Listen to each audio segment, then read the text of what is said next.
제가 한 달에 한두 번 정도는 기장과 부산을 연결하는 터널을 지나갈 때가 있습니다.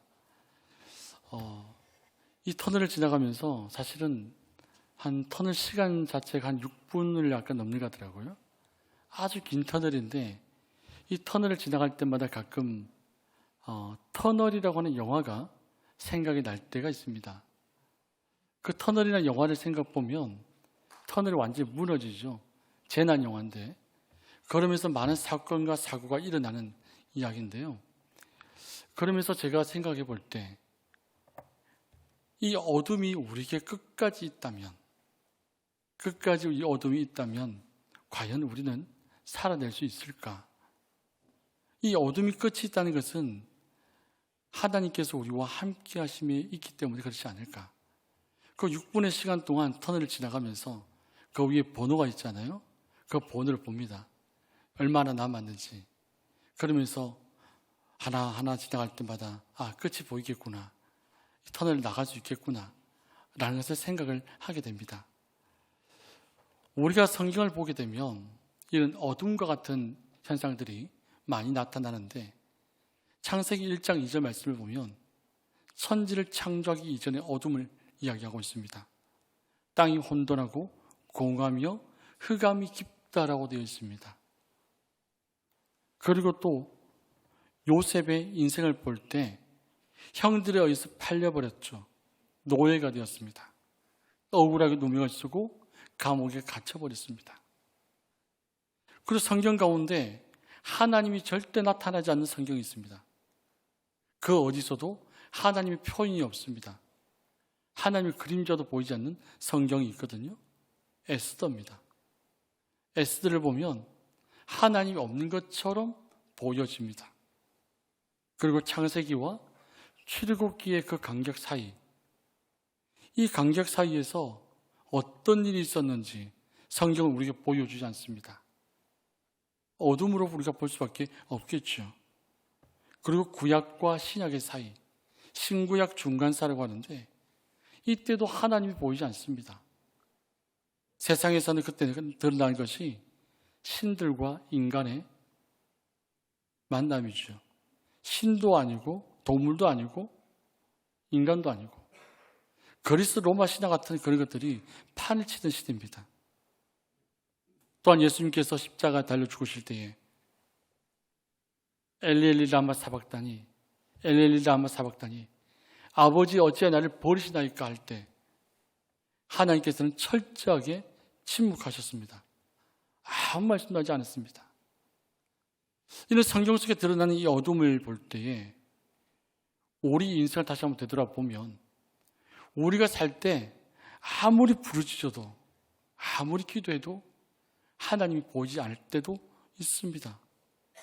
철저하게 나만 어둠 속에 내버려 둔 것처럼 그렇게 느낄 때도 있습니다. 나 혼자만 있는 것처럼 그 어떤 누구도 나를 도와줄 수 없는 것처럼 느껴질 때가 있습니다. 요셉은 팔렸고 노예가 되었고 누명을 썼고 감옥에 갇혔습니다. 그 가운데서 요셉은 무엇을 생각했을까? 그 어둠 속에 있을 때 요셉은 무엇을 바라봤을까? 모세는 살인을 하고 광야로 도망갔죠. 하나님이 찾아올 때 40년이 지난 후에 80세 노인이 되었을 때에 하나님이 찾아오셨습니다. 그 40년 동안 모세는 무엇을 생각했으며 무엇을 바라봤으며 그 어둠 속에서 무엇을 했을까? 한번 상상을 해봅니다. 또한 창세기와 출애굽기 사이에 우리는 이미 많은 설교를 통해서 많은 말씀을 들으면서 어떤 일이 있었는지는 대충 짐작은 합니다. 그러나 하나님께서 구체적으로 성경이 우리에게 무엇을 하셨는지를 보여주지는 않고 있습니다. 또한 신약과 구약 사이도 마찬가지입니다. 주님이 십자가 달렸을 때 철저히 하나님이 버림받았을 때에 그 주님의 마음은 어땠을까? 한번 생각을 해보게 됩니다. 우리가 살아가는 온 세계 역사와 인간 사이에는 우리가 이해할 수 없는 일들이 많이 일어납니다. 우리의 이성으로는 우리의 경험으로는 받아들일 수 없는 일들이 많이 일어납니다. 그럼에도 불구하고 우리 하나님 아버지를 믿는 우리는 하나님의 주권을 인정할 수밖에 없습니다. 내가 겪는 그 어떤 어려움과 고난과 아픔에도 하나님의 주권이 있음을 우리 인정하고 믿고 나가야 합니다. 하나님의 경륜이라는 말이 있어요. 이것은 하나님께서 예수 그리스도 안에서 영원한 계획을 가지고 있는 것을 하나님의 경륜이라고 이야기합니다. 우리가 잘 쓰는 말 가운데 섭리라는 말을 잘 쓰죠. 하나님의 섭리. 이 말은 크고 작은 일이든지 선하고 악한 일이든지 그 모든 것들이 그 목적에 맞게 일들이 진행되는 것을 가리켜서 섭리라고 이야기합니다.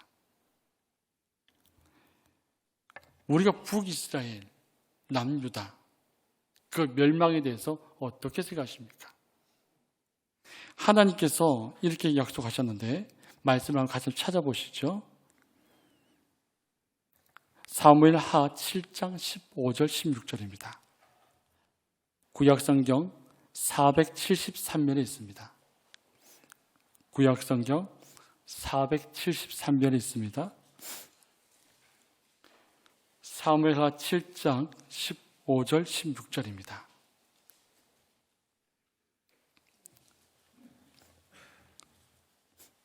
말씀 우리 한번 함께 합독하시겠습니다. 내가 내 앞에서 물러나베 한 사울에게서 내 은총을 빼앗은 것처럼 그에게서 빼앗지는 아니하리라. 내 집과 내 나라가 내 앞에서 보존되고 내 왕위가 영원히 견고하리라 하셨다 하라. 하나님께서 다윗에게 약속하셨어요. 왕위가 영원히 견고할 것이다. 사울에게서 내 나라를 빼앗은 것처럼 빼앗지 않을 것이다. 하나님께서 이렇게 약속하셨는데 북이스라엘과 남유다가 철저하게 멸망을 당합니다. 철저하게 어둠의 역사 속으로 지금 끝을 맺고 있습니다. 그런데 예레미야 29장 11절 말씀 보면 이렇게 또 말씀하십니다. 여호와의 말씀이니라. 너희를 향한 나의 생각을 내가 안 하니 평안이요 재앙이 아니니라. 너희에게 미래와 희망을 주는 것이니라. 지금 철저하게 멸망에 당했어요. 북이스라엘은 피가 섞여서 사마리아인들이라고 이야기합니다. 남유다는 포로로 끌려갔습니다. 그곳에서 70년의 생활을 하고 있는 거예요. 그런데 예레미야 선지자가 하는 말은 그것이 재앙이 아니라고 이야기합니다. 그것은 재앙이 아니라 평안이다, 미래다, 희망이다라고 이야기합니다. 이 말씀이 받아지십니까? 지금 내 처지는 포로로 끌려왔는데 남유다의 마지막 왕은 쇠고랑에 끌려서 이 바빌론까지 왔는데 내 인생은 그 어디서도 빛을 찾아볼 수 없고 희망을 찾아볼 수 없는데 하나님이 나에게 하시는 말씀이 평안이다, 미래다, 희망이다라고 하나님께서 말씀을 지금 하고 계시는 거예요. 아무리 하나님이지만 내가 받아들일 수 없는 나의 현실, 이해할 수 없는 현실, 내가 당하는 고통과 아픔과 이것에 내가 놓여져 있는데 하나님은 아니다. 재앙이 아니다. 평안이고 미래고 희망이다라고 지금 말씀을 하시는 겁니다. 우리가 이해할 수 없지만, 우리가 받아들일 수 없지만 이것이 하나님의 섭리라고 하는 겁니다. 아무리 아픈 것도, 아무리 좋은 것도, 아무리 악한 것도, 나쁜 것도, 그 어떤 것도 하나님이 뜻하시는 목적대로 끌어가시는 것, 그것이 하나님의 섭리입니다. 하나님의 평안과 미래와 희망이 오늘 본문 속에서 찾아보기를 원합니다. 사실 오늘 읽었던 두 절 말씀은 그 앞서서 저 앞에서부터 말씀을 읽어야 하는데 결론적인 말씀으로 오늘 두 절만 읽었습니다. 에스라가 성경에 등장할 때에 당시의 왕은 아닥사스다라고 하는 왕이 있습니다. 에스라는 페르시아 제국에서 공식적인 직함이 있는데 오늘 7장 12절 말씀 보면 이렇게 말씀이 기록되어 있거든요. 하늘의 하나님의 율법의 완전한 학자 겸 제사장. 이것이 에스라의 공식적인 직함입니다. 하늘의 하나님 율법의 완전한 학자 겸 제사장이 에스라가 가지고 있는 직함이라고 하는 겁니다. 에스라는 페르시아의 관리죠. 이것을 성경에서 말하는 것이 학자라고 하는 겁니다. 유다의 질서와 유다의 행정을 유지할 책임을 가지고 있는 학자입니다. 그리고 유대 예루살렘 성전 회복을 하는 임무, 이 역할은 제사장의 임무라고 하는 겁니다. 아닥사스다 왕이 에스라를 보내면서 그냥 보내지 않았죠. 왕의 조서를 써서 에스라에게 주면서 유다로 돌아가도록 조서를 써서 줬습니다. 이 조서는 에스라의 신분을 보장하는 겁니다. 그 어떤 누구도 에스라를 함부로 대적할 수 없고 함부로 취급할 수 없습니다. 이 조서는 에스라가 왕에게 개인적으로 사실은 부탁을 한 겁니다. 남유다로 가서 예루살렘 돌아가서 성전을 재건할 수 있도록 요청한 겁니다. 그리고 아닥사스다 왕은 에스라에게 구체적인 임무를 맡겼습니다. 그것이 무엇이냐면 14절 말씀 보세요. 14절 말씀 보시면 예루살렘과 유다의 형편을 살피게 하는 겁니다. 예루살렘과 유다의 형편을 살피게 하는 것. 이것이 어떤 임무냐면 제사장의 임무라고 하는 겁니다. 그리고 25절 말씀 보면 사법적인 기능과 교육적인 역할을 맡기는데 이것이 바로 학자로서 페르시아 제국의 관리로서 감당해야 될 일이라고 하는 겁니다. 26절 말씀 보시면 하나님의 명령과 왕의 명령을 따르지 않는 자는 엄한 처벌을 경고하고 있습니다. 여기서 말하는 이스라엘의 율법, 이것은 하나님의 명령입니다. 하나님의 명령을 어기는 자, 그리고 페르시아 제국의 법, 왕의 명령, 이것을 어기는 자, 그들에게 엄한 처벌을 내리겠다고 하는 겁니다.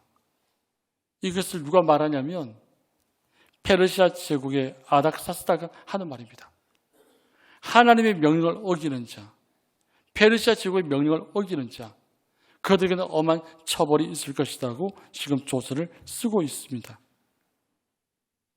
에스라 임무에 따른 아닥사스다는 그냥 보내고 조서만 보낸 것이 아니라 그를 지원하는 일을 또한 합니다. 오늘 14절 말씀 보십시오. 14절 말씀 보면 예루살렘과 유다의 형편을 살피는 것, 이것이 에스라가 해야 될 일입니다. 이것이 제사장으로서 예루살렘과 유다 형편을 살피고 그것을 복원시키는 것이 제사장으로서 에스라가 해야 되는 겁니다. 또한 15절 말씀 보시면 왕과 자문관들이 있습니다. 이 사람들이 하는 일이 뭐냐면 이스라엘의 하나님께 성심으로 은금을 드리는 겁니다. 자신들의 신도 아니에요. 유다의 신, 여호와, 하나님. 그 하나님을 위해서 자신이 가지고 있는 것을 자원하는 마음으로 아낌없이 성심을 다해서 은과 금을 주면서 보내고 있습니다. 또한 16절 말씀 보면 바벨론에 남은 사람들이 너에게 주는 은과 금을 가지고 가라고 이야기합니다. 이들은 포로인데 유다 백성들에게 자율권을 주는 겁니다. 너희들이 주는 은과 금, 그것을 가지고 남유다를 가라 라고 또한 이야기를 하고 있는 겁니다. 19절과 20절 말씀 보면 왕은 에스라에게 하나님의 성전에 사용될 그릇을 주겠다고 또한 이야기합니다. 성전 유지를 하기 위해서, 필요한 기물을 지금 주고 있는 겁니다. 지금 에스라는 포로였고 이제는 관리가 되었죠. 그리고 예루살렘 성을 회복하기 위하여서 지금 가고 있는데, 이러한 에스라에게 지금 아닥사스다 왕은 자신들의 신도 아니고 자신이 잘 돌봐줄 필요도 없음에도 불구하고 지금 한 가지 두 가지를 지원해 나가고 있습니다. 또한 21절 말씀 보면 유보라데 강 건너편 관리에게 필요한 물품을 공급하라고 이야기하고 있습니다. 당시 강 서편의 1년 세금이 350달란트라고 합니다. 그런데 이 에스라가 끌고 가는 이 에스라에게 뭘 이야기하고 있냐면 은 100달란트, 밀과 포도주와 기름과 소금을 지원하라 하고 이야기하고 있습니다. 1년 세금이 350달란트인데 최소 3배 이상의 많은 돈을 지금 에스라에게 지원하라고 하고 있습니다. 이 밀과 기름은 우리가 잘 아는 제사법에 있어서 소제에 사용합니다. 포도주는 전제에 사용합니다. 결국 예루살렘에 가서 하나님께 제사를 드릴 물품조차도 다 공급을 해주고 있는 겁니다. 24절 말씀 보면 예루살렘 성전에서 일하는 모든 사람들의 세금을 면제하라고 이야기하고 있습니다. 제사장과 문지기들과 느디님 사람들조차도 성전을 위해서 일하는 모든 사람들의 세금을 없애주고 있는 겁니다. 25절 말씀에 주목해 보면 에스라가 두 번째 임무가 있는데 사법적인 기능과 교육적인 역할을 하는 겁니다. 이것은 학자로서 관리로서 하는 겁니다. 25절 초반절 말씀 보면 법관과 재판관을 임명하는 일을 에스라에게 줬습니다. 그리고 25절 후반절에 보면 교육적인 역할입니다. 모든 사람에게 공의를 가르치는 일을 에스라에게 맡긴 겁니다. 우리가 여기서 주목해 볼 것은 예루살렘으로 보내주는 것도 참 좋은 일인데 에스라에게 이만한 지원과 이만한 권한과 이만한 힘을 준 것, 이것은 과연 아닥사스다가 한 것일까? 아니면 하나님이 하실 것일까? 우리 생각해 볼 필요가 있습니다. 우리가 어둠을 헤쳐나가고 있어요. 이 어둠을 헤쳐나가는데 누군가가 나를 돕고 있는 거예요. 그 어둠을 나갈 수 있도록 우리 길을 열어주고 있는 거예요. 뭔가 일이 잘 풀리고 있어요. 그때 우리가 생각해야 될 것은 내가 푸는 것도 아니요, 어떤 권력자가 나를 돕는 것도 아니요, 하나님이 우리를 돌보고 있다는 것을 우리 한시도 잊지 말아야 합니다. 성경에 나와 있지는 않지만 아닥사스다가 어떤 사람인가 하는 일반 책에서 살펴보니 이 아닥사스다 왕은 에스더의 남편 아하수에로 왕의 아들입니다. 에스더의 남편 아하수에로 왕의 아들로서 에스더의 양자 아들입니다. 이 아닥사스다는 매우 감정적인 사람이고 매우 나약한 사람입니다. 자신의 감정에 따라서 말을 하고 자신의 감정에 따라서 삽니다. 그리고 신경질적입니다. 그리고 권위적입니다. 그리고 그의 상품은 폭군이라고 이야기를 합니다. 그리고 이를 가리켜서 차라리 왕이 되지 않는 것이 더 좋았을 사람, 그 사람이 아닥사스다라고 합니다. 또 아닥사스다는 기가 얇습니다. 그래서 페르시아에 대해서 거짓 상소를 올리는 그 말에 귀를 기울이고 그래서 성전 건축을 멈추게 했던 사람이 아닥사스다입니다.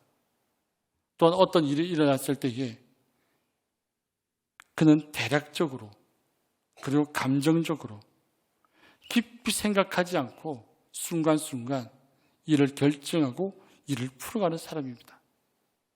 이런 사람이 지금 오늘 말씀을 보면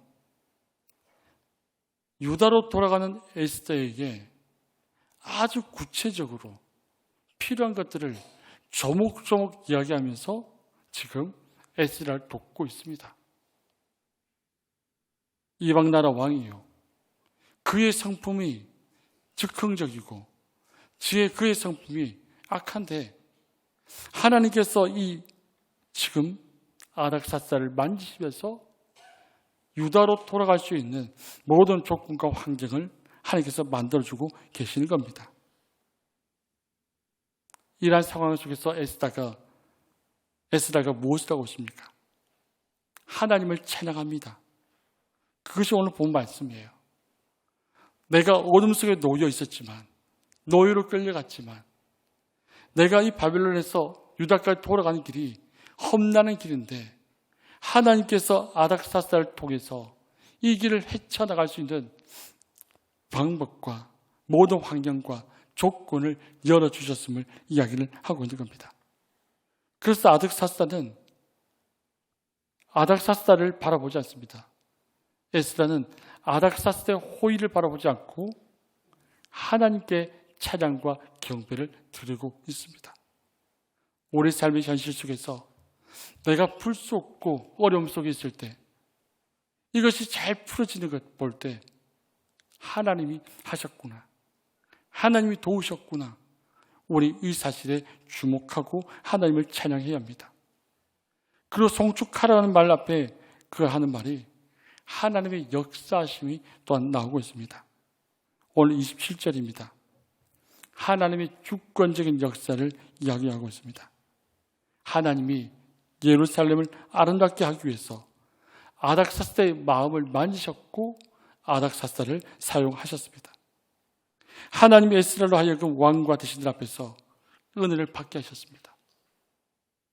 에스라가 에스더처럼 왕으로부터 많은 은혜와 사랑을 받게 하나님께서 하셨습니다. 하나님께서 예루살렘 돌아올 수 있는 기회를, 그에게 여건을 마련해 주신 겁니다. 사랑하는 성도 여러분, 우리가 지금 현실이 어둠에 놓여 있습니까? 내가 풀 수 없는 상황 속에 있습니까? 하나님께서 사용하실 누군가를 사용해서 그 길을 열어주실 겁니다. 하나님께서 이 어둠 속에 우리를 놓지 않을 것입니다. 이방 사람 아닥사스다 왕은 하나님의 주권적인 역사를 강조하고 있습니다. 에스라 7장 말씀은 아닥사스다의 조서입니다. 그 말은 아닥사스다의 말입니다. 그런데 이 아닥사스다가 하나님을 부르는 이름이 있어요. 오늘 본문 12절, 21절, 23절 말씀 보면 하나님을 가리켜서 아닥사스다가 하는 말이 하나님, 하늘의 하나님이라고 이야기하고 있습니다. 그리고 16절, 19절에는 예루살렘 성에 거하시는 하나님, 그리고 14절, 17절, 18절, 25절, 26절, 28절 말씀에는 에스라의 하나님, 그리고 15절에는 이스라엘의 하나님, 그리고 27절에는 조상들의 하나님이라고 이야기하고 있습니다. 하나님과 아무런 상관이 없는, 자신들이 포로로 잡아두고 있는 유다 사람들, 에스라, 그들의 하나님을 지금 이렇게 지금 아닥사스다가 고백을 하고 있는 겁니다. 하나님은 재앙을 미래와 희망으로 바꾸십니다. 하나님은 우리를 재앙 가운데 내놓지 않기를 원하십니다. 하나님은 혼돈과 공허와 흑암 가운데 빛을 창조하셨습니다. 하나님 버림받은 것 같은 요셉과 모세를 쓰셨습니다. 하나님은 유다의 멸절 위기 속에서 에스더를 통해서 그들을 구원하셨습니다. 하나님은 창세기와 출애굽기, 말라기와 세례 요한, 그 역사 속에서 하나님께서는 일을 하셨고 준비하셨습니다. 보이지 않는 손, 하나님의 손이 무엇을 하셨을까? 지금 에스더가 겪고 살아가고 있는 이 인생 속에서 하나님께서 본 말씀 우리에게 무엇을 하셨는지 보여주고 있지만, 하나님의 큰 그림 속에서는 포로로 끌려갈 때에 결코 그들을 버리지 않았음을 확인할 수 있습니다. 예레미야 29장 14절 말씀 한번 찾겠습니다. 예레미야 29장 14절입니다. 구약성경 1097면입니다. 구약성경 1097면 예레미야 29장 14절입니다.